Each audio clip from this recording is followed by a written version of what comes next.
Hello everyone, my name is Lijo George. I'm one of the registered respiratory therapists here at Coney Island Hospital. The purpose of today's video is to go over this ventilator called LTV 1200.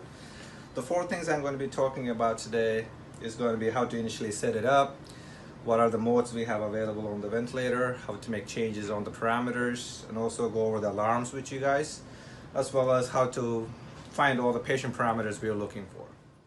So the initial setup of the ventilator. So the ventilator needs to be plugged into a red outlet at all times, and also it has an oxygen hose that needs to be hooked up to the 50 psi.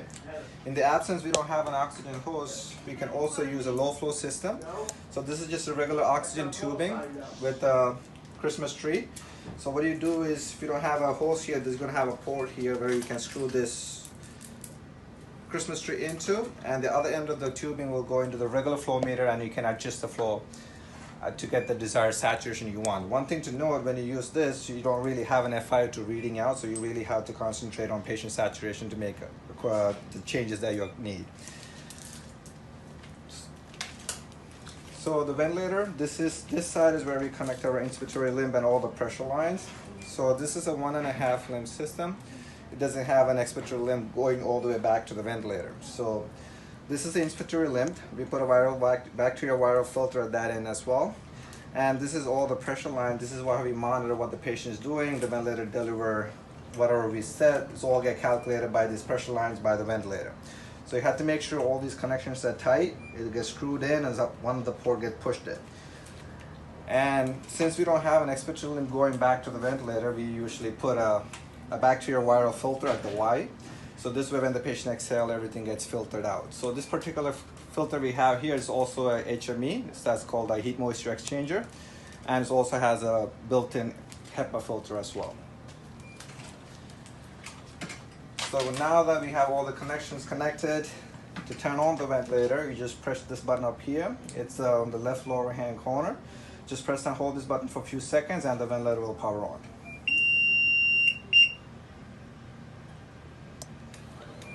So once the ventilator gets powered on, you're going to see the screen over here. So you have to select what kind of patients we're using the ventilator for. I recommend not to choose the same patient because we don't really know what kind of patient this ventilator was on before. So it's always better to choose a new patient. To choose anything different than whatever is showing here, you have to use this knob here to turn left or right, depends. And this window only have two options, same patient or a new patient. So since we're going to be initiating on a new patient, we just hit select to accept that choice that we made. Then it's going to show you what type of patient we're going to be using this ventilator for. So you have infant, pediatric, and adult. So once we get to the desired patients we're looking for, just hit select, and that will take you to, most of the time when you turn it on, pretty much all the time, it will take you straight to volume control, assist control. So to change the mode, you just have to hit the select button. We only have two modes, pressure control and volume control, then we have SIMV. So to choose between pressure and volume, whatever is lit up, that's what currently active, and you can see us up top here as well. These are the settings we normally set for volume control ventilation. So to change to pressure control, you hit select one time, then all the pressure control stop blinking. It's still not active yet. So if you want to choose that mode, you hit select one more time, and it will take you to pressure control. So you can see now the tidal volume settings is gone, and now we have the pressure control showing up. So initially, let's say we put in the patient volume control, so hit select one more time, the volume is going to blink. Hit it one more time, it will activate it. And these are your settings up here. Whatever is lit up bright, that's the active parameters. So in volume control, we have the tidal volume.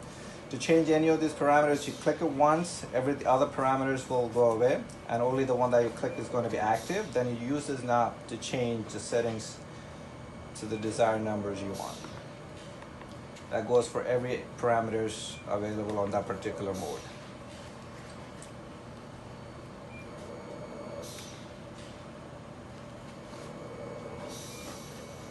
Now that you have all the parameters set, to see what the patient is doing with those parameters, we can do, this is the patient window pretty much. It shows what exactly the patient is doing at the moment. So to go through different values, you can hit the select button. It will show you whatever the patient is doing currently. So that's your PIP, that's your mean airway pressure. So every time you hit the select button, we'll give you different values to look at. PEEP, frequency, exhale tidal volume, a minute ventilation, and the IE ratio. So we set our alarms based on whatever we see here, what the patient is doing at the moment. We usually set the high pressure alarm about 15 about what the patient is doing. So let's say the patient is doing 25 right now, 25 plus 15, the high pressure alarm should be about 40.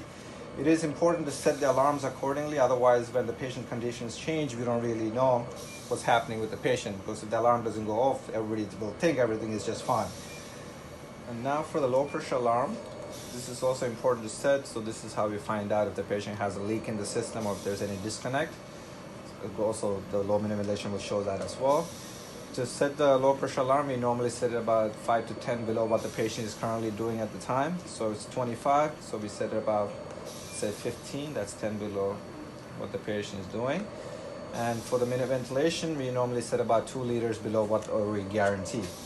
Not what the patient is doing at that particular time, because if the patient is breathing a rate at 30 and the minute ventilation is close to 12 liters, if you set it at 10, as long as you sedate the patient, the minute ventilation is going to drop below that 12 and it's going to start alarming. So we normally set 2 below what the set parameters are. In this case, patient is about 6 liters, so we normally set 2 below. So let's say we're going to set it at 4 liters here. So these 3 alarms are your primary alarm. Then you have a secondary alarm in the background, which normally gets set by a respiratory therapist. So to get to the secondary alarms, you just press and hold the select button for a few seconds. And that's going to take you to this alarm operation screen. So to get in there, you just hit select. It's going to ask you how much volume you want it. So we always set it at maximum, apnea interval, high pressure delay alarm, low pressure delay alarm, high respiratory rate alarm, high PEEP alarm, low PEEP alarm, patient assistant alarm. So these alarms are usually set by a respiratory therapist. And to exit it, just come to exit and hit select. That will take you out of that menu. And also to get back to what the patient was doing, so just exit that whole menu altogether. Just hit select and it will take you back to the patient settings. And we have mainly 3 different modes available on this ventilator for invasive ventilation. We have volume control, assist control, we have pressure control, assist control, and we have SIMV for both volume and pressure. So to get to pressure, I mentioned earlier, you just hit select 1 time over here and the pressure will stop blinking. Hit it 1 more time to activate it. That will take you to the pressure control ventilation. Vice versa, if you want to go back to volume, hit it 1 time, hit it again, that will take you back to the volume. And to go SIMV, so let's say you want to do volume control SIMV. So right now here on assist control, to get back to the SIMV mode, you just hit select once and select 1 more time. That will take you to the SIMV rate. So right now patient is on volume control, SIMV rate of 14,450. As you wish, you can titrate these numbers down. So let's say SIMV rate of 10, 8. Whenever we make changes here, we have to pay attention to the alarms. We have to make the changes on the alarms as well. So right now we're only guaranteeing patient roughly less than 4 liters. So if you set it at 4, it's going to alarm. So unless the patient is breathing over. Patient should be breathing over when you have an SIMV rate of 8. So make sure you adjust the alarms accordingly whenever making changes on the ventilator settings. And let's say you have a patient be ready for weaning and extubation. So let's say you want to put them on CPAP pressure support trial. So let's say you want to start the patient on pressure support at 10 and PEEP of 5. What you can do is, let me adjust this alarm real quick here. So to put the patient on CPAP pressure support trial, all you have to do is just come over here on the mandatory breath rate, select it, put it all the way to 0. That will take away all the volumes we had before. So now the patient is just on CPAP pressure support. We have pressure support at 10, PEEP of 5, that will be total pressure of 15. So that's how you wean the patient off to CPAP pressure support trial. And as you wish, you can lower the pressure support level as the patient tolerates the trial. So we can also do non-invasive with this LTV ventilator. So to get into non-invasive, that's all the way on the bottom over here. So just click it and it's going to blink. To activate it, hit it one more time. Then all the other parameters from the screen will disappear except for the pressure support. It's going to ask you to set the IPAP you want to set. So you click on that. That will activate the 10. Then it's going to ask you to set your EPAP level, which is over here, the PEEP. Once you set that, make the changes as you fit, as needed. And once you hit it again, it will go into the NIV mode. As you can see over here, the non-invasive is active right now on pressure. So patient is currently on 15/5, even though this pressure support is saying 10, that's not the total pressure. That's the amount of pressure support you give. So to get the total pressure, you combine these two together, it will get 15. So patient is on 15/5. And you can change the alarms based on the settings. So patient total pressure is about 15. Since it's like a pressure control ventilation, the high alarm, we should set it about 5 to 10 above what the patient is doing. And the low pressure is going to go somewhere between your pressure high pressure and the low the PEEP. So let's say you're going to set it somewhere around 8 or 10 even. And your low minute ventilation based on what the patient is currently doing at that time. And you have to remember, this one, it does not, you don't set a tidal volume and a rate, so it's all what the patient is doing at the moment. So your low minute ventilation is based off of what the patient is doing at the time. So this is how you do the NIV on the LTV.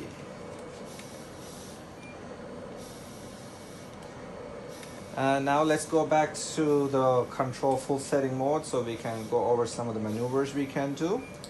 So I'm going to just switch the patient over to volume control, assist control.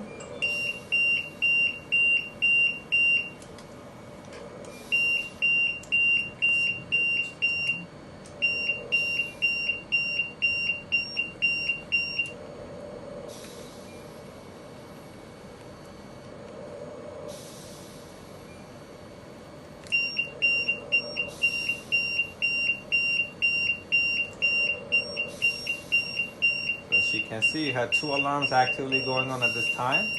So you're only going to see one up here. That means that's the latest alarm that was happening. So right now, if you try to see what the patient is getting with these settings, you won't be able to go through it unless you clear out all these alarms. So you have to hit silence reset. That will take care of the last alarm that went off. Then this was the one that before that alarm. So you have to clear that. Then it will take you back to the patient settings. So let's say the patient was on 40%. Now we want to suction the patient to give an O2 breaths on the ventilator. So you just got to press and hold this O2 percentage sign for about 3 seconds or so.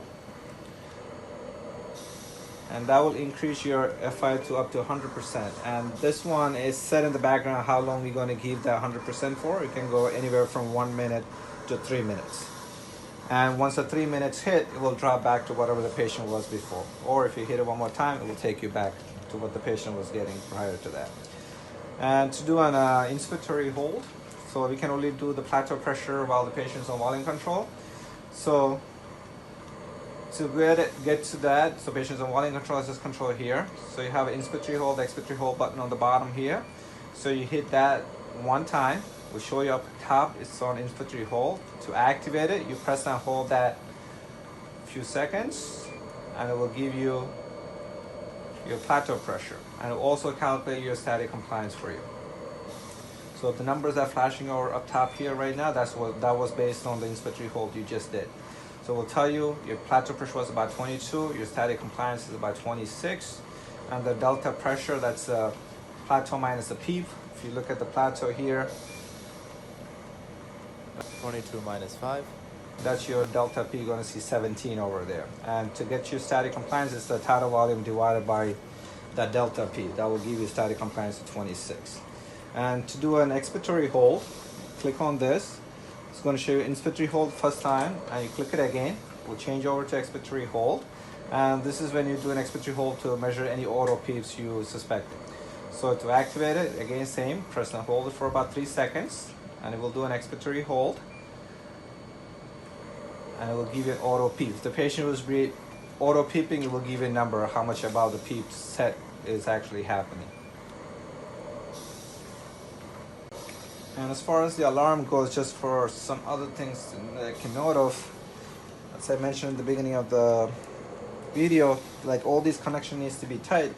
At any time any of these become loose or come off completely, as you can see, this is one of the pressure line, it comes off, and the patient is not even going to get ventilated.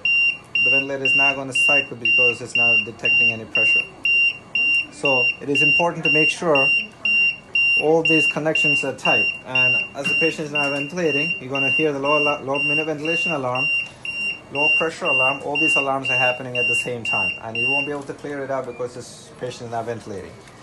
So you go back to the ventilator, make sure your ports are plugged in all the way. And another thing is, when any of the other lines comes off, let's just clear this alarm real quick.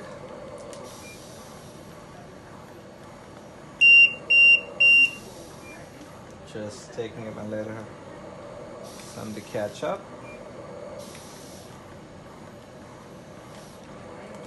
Alright, so when the other one gets disconnected, any of the other two pressure lines, it's going to show this alarm on the screen. In this case, patient is still getting the breath, but it's going to keep on telling you there's a disconnect in the system. And it is not the patient's circuit, it's not the patient's ET tube, it's just a pressure line over here. So you plug that in, screw it in all the way, and the alarm should go away. And also, when we have the crisis, when the oxygen used in the unit goes up drastically, you're going to see some O2 low pressure alarm going off as well. That just means the system overall pressure is a little on the low side. As long as the patient's saturating fine, that's okay. You can leave that alone. Alright guys, that's it for today. I'm just going to turn off this ventilator. To shut it off, just press and hold on the on button for a few seconds. And you just hit the silence button. Thank you all for watching this video today. I hope it was helpful. If you have any more questions, feel free to contact the respiratory department.